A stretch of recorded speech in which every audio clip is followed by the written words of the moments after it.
आज के वीडियो में हम लोग देखेंगे मोनोपोली के अंतर्गत pricing in the short period, या तो इसी को हम लोग कह सकते हैं price and output determination under monopoly in the short period, या तो हम लोग इसको बोल सकते हैं short run equilibrium of a monopoly firm. सबसे पहले हम सभी यह जानते हैं कि किसी भी मोनोपोलिस्ट का मेन एम है प्रॉफिट कमाना, या तो अपने प्रॉफिट को मैक्सिमाइज करना। अगर हम परफेक्ट कंपटीशन की बात करें तो परफेक्ट कंपटीशन में फर्म एक प्राइस टेकर है, क्योंकि परफेक्ट कंपटीशन के अंतर्गत प्राइस इंडस्ट्री के द्वारा निर्धारित किया जाता है। इसीलिए परफेक्ट कंपटीशन के अंतर्गत किसी फर्म को सिर्फ अपना इक्विलिब्रियम आउटपुट डिटरमिन करना है, क्योंकि प्राइस तो इंडस्ट्री के द्वारा सेट किया गया है। अब हम लोग देख रहे हैं मोनोपोली। तो मोनोपोली फर्म के पास में टू इंपॉर्टेंट डिसीजंस हैं। जैसे मोनोपोली फर्म को अपना इक्विलिब्रियम प्राइस भी डिटरमिन करना है और इक्विलिब्रियम आउटपुट भी डिटरमिन करना है, और ये दोनों, जैसे मैंने कहा, प्राइस डिटर्मिनेशन और output determination, so firm has two important decisions to take. तो ये दो डिसीजंस इंटरडिपेंडेंट हैं, एक दूसरे पर आधारित है। कहने का अर्थ है कि दोनों केसेस में मार्जिनलिस्टिक रूल मतलब MC is equal to MR, यही चीज दोनों निर्णयों में लागू होता है। तो मोनोपोली फर्म के द्वारा या तो मोनोपोलिस्ट के द्वारा प्राइस इस तरह से फिक्स किया जाना चाहिए कि कंज्यूमर उस प्राइस पर प्रोडक्ट या सर्विसेज खरीद सकें। अब देखेंगे equilibrium conditions of a monopoly firm. Monopoly firm के लिए इक्विलिब्रियम कंडीशंस क्या है? नाउ टू इंपॉर्टेंट कंडीशंस है। पहला है MC is equal to MR। MC curve MR curve के बराबर है, इसको हम लोग फर्स्ट ऑर्डर कंडीशन बोलते हैं। और दूसरा है MC कर्व MR कर्व को नीचे से काटती है। तो ये दोनों कंडीशंस को हम लोग एक डायग्राम के माध्यम से समझेंगे। तो यहाँ पर आप देख सकते हैं एक्स एक्सिस पर आउटपुट है और वाई एक्सिस में कॉस्ट या रेवेन्यू। अब ये ब्लैक कर्व आप देख सकते हैं, यह AR कर्व है।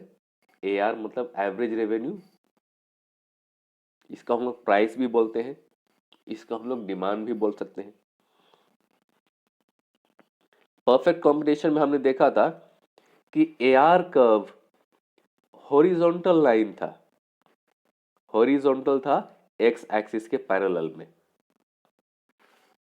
क्योंकि परफेक्ट कॉम्बिनेशन में प्राइस तो इंडस्ट्री के द्वारा तय किया गया था। फर्म के पास में प्राइस को इंक्रीज करने या डिक्रीज करने का कोई ऑप्शन नहीं था।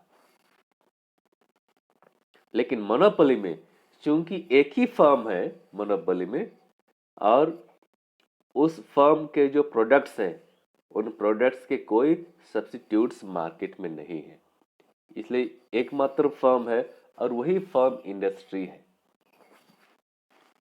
तो मोनोपोली फर्म प्राइस का निर्धारण करता है, और इसलिए यदि फर्म को अधिक आउटपुट बेचना है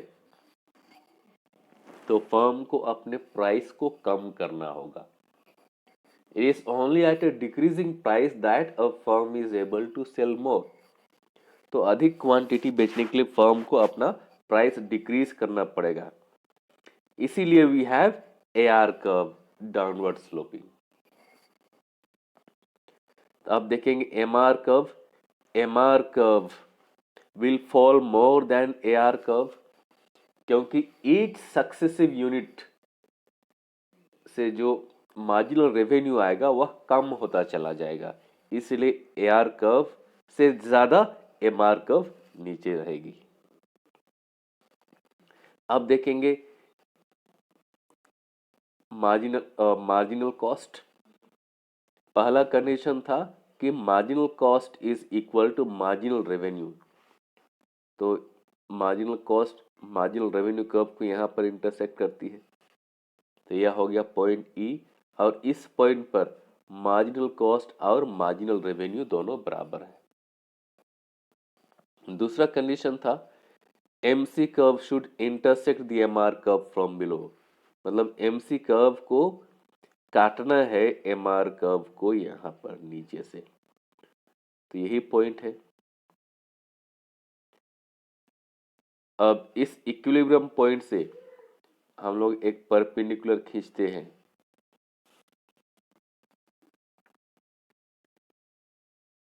एक्स एक्सिस की ओर, तो यह फर्म का इक्विलिब्रियम आउटपुट हो गया। इस लाइन को थोड़ा सा हम लोग ऊपर लेकर चलते हैं जहां तक यह एआर को टच करती है, तो इस पॉइंट का हम लोग मान लेते हैं एल, मतलब ये प्राइस हो गया। तो एल पॉइंट से एक परपेंडिकुलर खींचेंगे वाई एक्सिस की ओर, और इस पॉइंट को हम लोग मानते हैं पी, तो यह मोनोपोली फर्म का इक्विलिब्रियम प्राइस हो गया, इक्विलिब्रियम आउटपुट हो गया। तो यहां पर आप देख सकते हैं ई का अर्थ है इक्विलिब्रियम पॉइंट या तो पॉइंट ऑफ इक्विलिब्रियम, ओपी का अर्थ है इक्विलिब्रियम प्राइस, और ओ क्यू का अर्थ है इक्विलिब्रियम आउटपुट। तो मोनोपोली फर्म को शॉर्ट पीरियड में सुपर नॉर्मल प्रॉफिट हो सकता है जब एवरेज रेवेन्यू एवरेज कॉस्ट से ज्यादा होगा। मोनोपोली फर्म को नॉर्मल प्रॉफिट भी हो सकता है, नॉर्मल प्रॉफिट के केस में एवरेज कॉस्ट और एवरेज रेवेन्यू दोनों बराबर होंगे। मोनोपोली फर्म को लॉस भी हो सकता है जब एवरेज रेवेन्यू एवरेज कॉस्ट से कम होगा।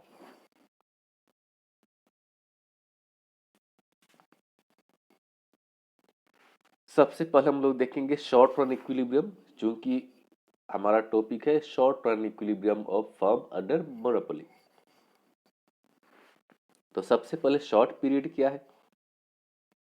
तो शॉर्ट पीरियड ऐसा समय है जहां पर दो तरह के फैक्टर्स ऑफ प्रोडक्शन है, फिक्स फैक्टर्स और वेरिएबल फैक्टर्स। जैसे कि हम जानते हैं कि शॉर्ट पीरियड में फर्म अपने सप्लाई को डिमांड के अनुसार कुछ हद तक ही इंक्रीज कर सकती है, तो फर्म के पास में अपने सप्लाई को पूरी तरह से एडजस्ट करने के लिए समय नहीं है शॉर्ट पीरियड में। तो इसीलिए मोनोपोली फर्म अपने आउटपुट को बढ़ा या घटा सकती है बाय इंक्रीजिंग और decreasing the variable means of production only, क्योंकि शॉर्ट पीरियड में फर्म फिक्स फैक्टर्स को चेंज नहीं कर सकती है। तो पहला जैसे मैंने कहा था कि मोनोपोली फर्म को सुपर नॉर्मल प्रॉफिट हो सकता है।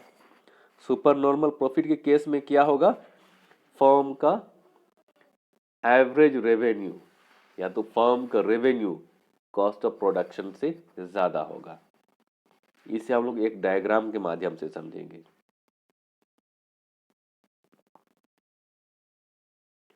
यहां पर आप देख सकते हैं एक्स एक्सिस पर आउटपुट है और वाई एक्सिस पर कॉस्ट और रेवेन्यू।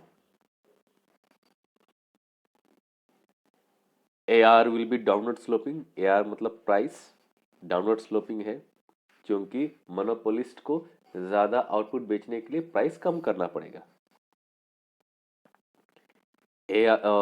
AR डाउनवर्ड स्लोपिंग होगा और MR भी डाउनवर्ड स्लोपिंग होगा, लेकिन MR will fall more than AR, क्योंकि जैसे मैंने कहा कि प्रॉफिट फ्रॉम और या तो marginal revenue from H successive unit will be less and less, और इसी के चलते MR AR से ज्यादा नीचे है।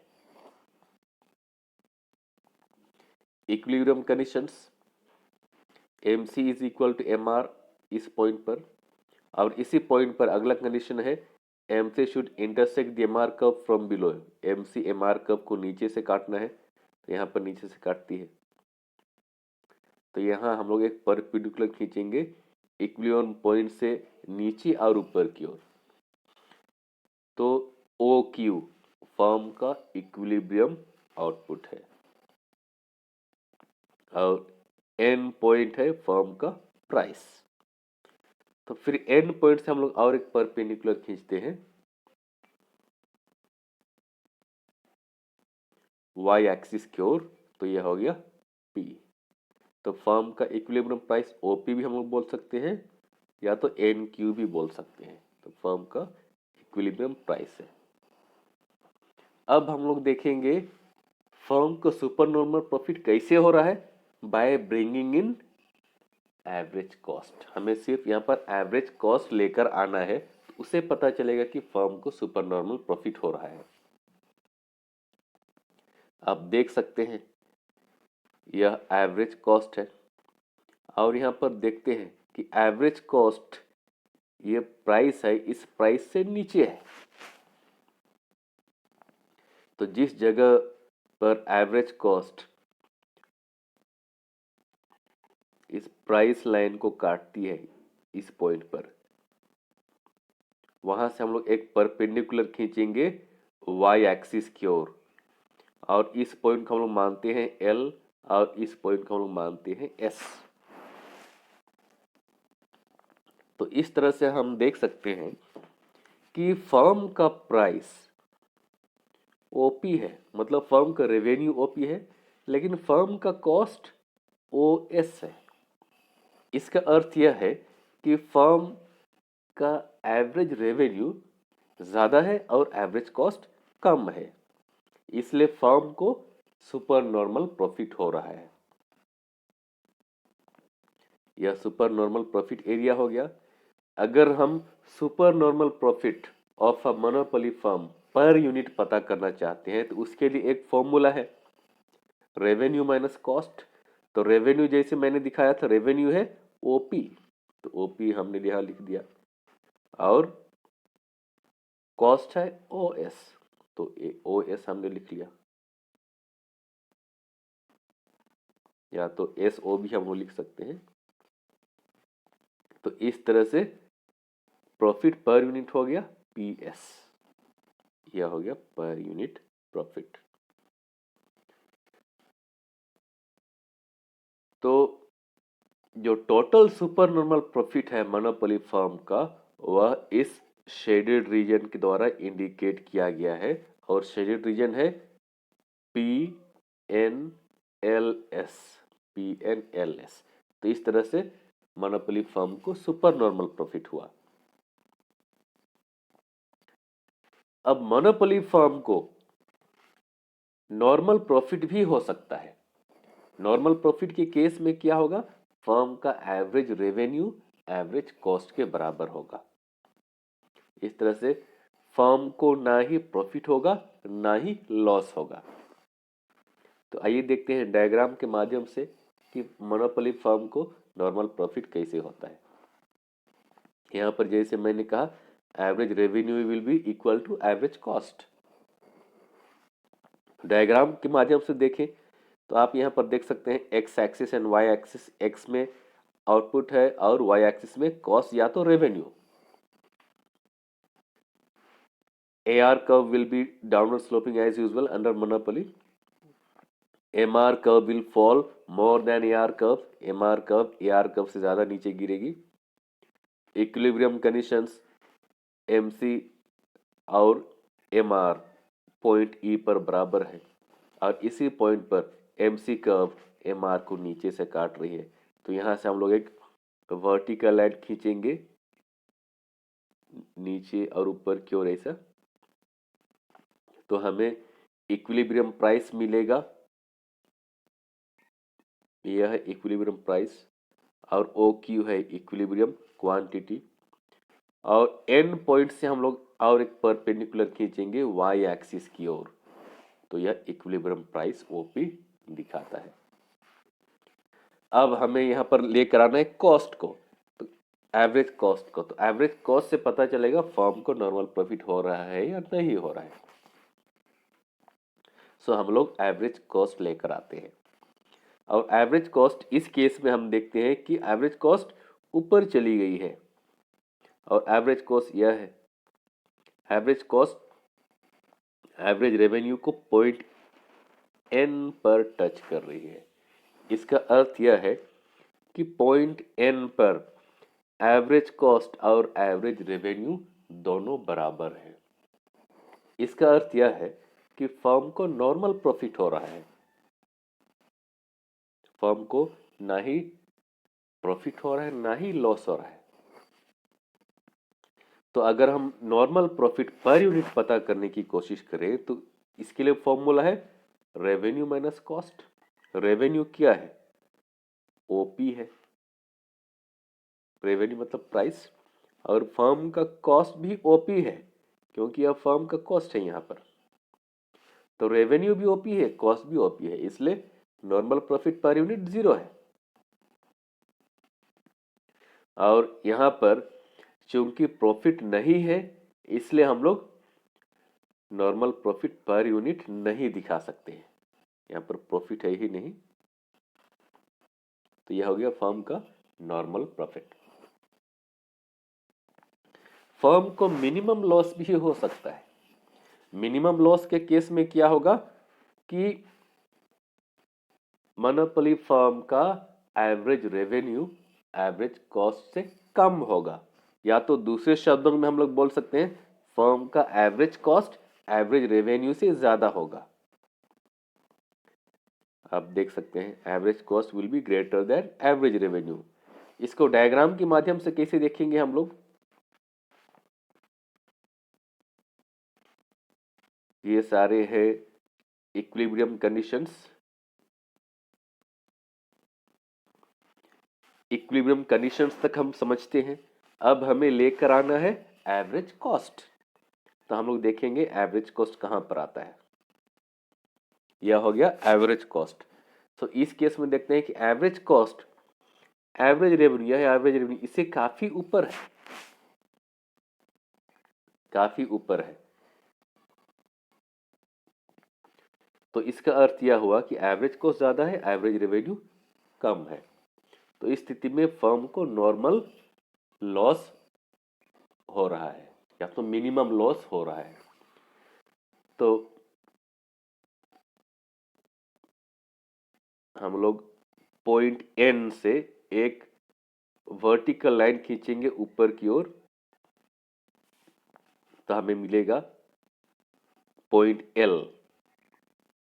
जहां पर ये लाइन एवरेज कॉस्ट को टच करती है हम लोग इसको पॉइंट एल मान लेते हैं, और पॉइंट एल से एक परपेंडिकुलर खींचेंगे वाई एक्सिस की ओर, तो हम लोग इसे पॉइंट एस मान लेते हैं। इसका मतलब कि यह एरिया जो है एस एल एन पी, यह एरिया जो है फर्म का मिनिमम लॉस एरिया दिखाता है। लेकिन फर्म को जब मिनिमम लॉस हो रहा है firm will not leave the industry, firm industry में बने रहेगी क्योंकि इसका एवरेज वेरिएबल कॉस्ट यहां पर है। Average variable cost is equal to average revenue यहां पर। तो फर्म अपना एवरेज वेरिएबल कॉस्ट कवर करने में सक्षम है, इसीलिए मिनिमम लॉस होने के बावजूद मोनोपोली फर्म मार्केट में बने रहेगी। क्यों? क्योंकि इसका कारण है कि फर्म अपने एवरेज वेरिएबल कॉस्ट को कवर करने में सक्षम है इस पॉइंट पर।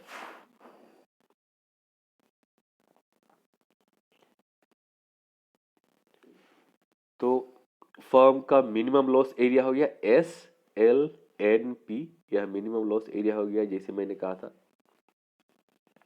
अगर हम पता करने की कोशिश करते हैं कि मिनिमम लॉस पर यूनिट क्या है, तो इसके लिए फॉर्मूला है कॉस्ट माइनस रेवेन्यू।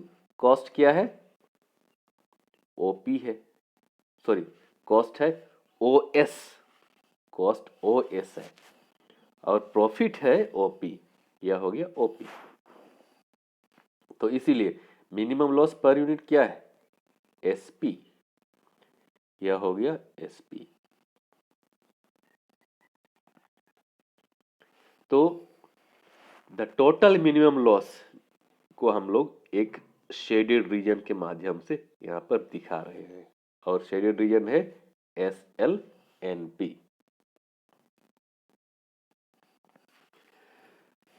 तो शॉर्ट पीरियड में मोनोपोली फर्म को मैक्सिमम लॉस भी हो सकता है। मैक्सिमम लॉस को शट डाउन पॉइंट कहते हैं। और यह कैसे होगा? जब मोनोपोली फर्म फिक्स्ड कॉस्ट को और वेरिएबल कॉस्ट ऑफ प्रोडक्शन दोनों को कवर करने में सक्षम नहीं है, तो फर्म को मैक्सिमम लॉस होगा। यहां पर एवरेज कॉस्ट एवरेज रेवेन्यू से ज्यादा है।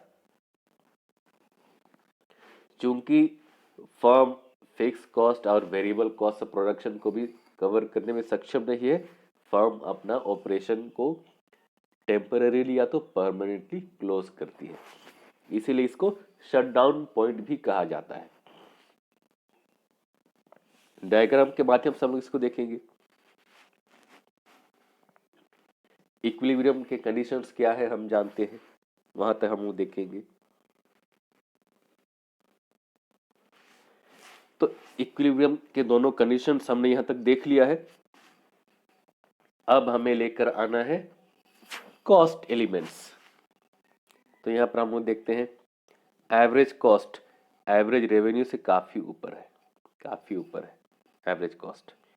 दूसरी ओर average revenue sorry average variable cost, average variable cost भी AR से काफी ऊपर है। इसका मतलब है कि firm fix cost and variable cost of production दोनों को कवर नहीं कर पा रही है। इसीलिए इस केस में फर्म के पास एक ही ऑप्शन है, either firm will exit from the market temporarily और परमानेंटली। Thank you everyone.